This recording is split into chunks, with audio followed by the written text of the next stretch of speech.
Unions are associations that represent the economic, social, and cultural interests of workers. But what exactly does that mean? And what are the connections to development cooperation, supply chains, and the German law on due diligence? Georg Weininger, who works as a scout for development at the German Trade Union Confereration, explains his view and helps us understand how we can collaborate better in the future. Hi Georg, you ready? Yes.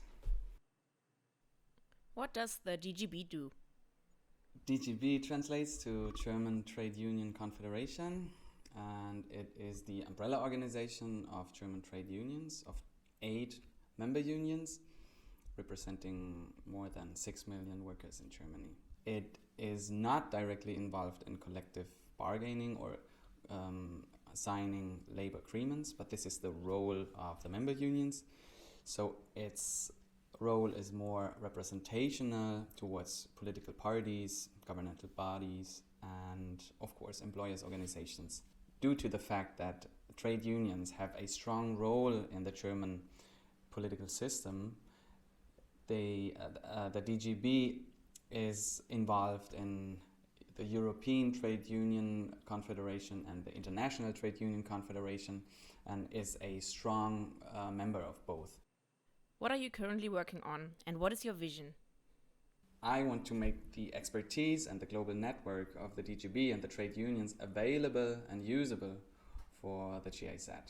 I mean, the cooperation is brand new still, so I am still scanning the international activities of both worlds, so the development work, the GIZ, and the DGB and its member unions.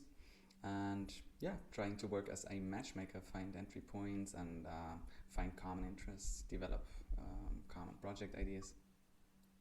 How can unions and development cooperation cooperate more closely? My position has been established because the leaderships of both organizations have detected a strong common interest and the need for cooperation. So my job now is to develop this common interest and to come up with cooperation potential. Trade unionism takes place in, or comes in, many forms and shapes. It starts with the big and proud industrial workers' organizations and goes down all the way to small workers' initiatives in developing economies. And cooperation can take place on all of these steps, in all of these steps. Do you think that we are already moving in this direction? Yes, I know that we do. My position is the proof that we move into this direction. However, you see that on various examples of cooperation already.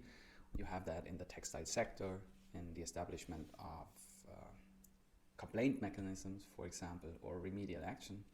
You have it, we discuss it in other industrial sectors as well, and aspects like vocational education and the search and need for skilled workers is another example of a strong and obvious need for better cooperation. What are the biggest challenges from your point of view? The biggest challenges right now, I think, are to be found in the different working approaches. So if you look at trade unions and how they work, they aim for the establishment or the strengthening of social structures. That comes naturally with long planning horizons.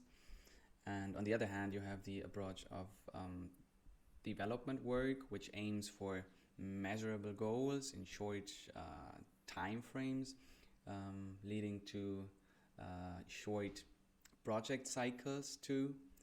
And this, in my opinion, needs a lot of translation work and probably adaptive capacity in the future on both sides. How can I contact you and how can you help me?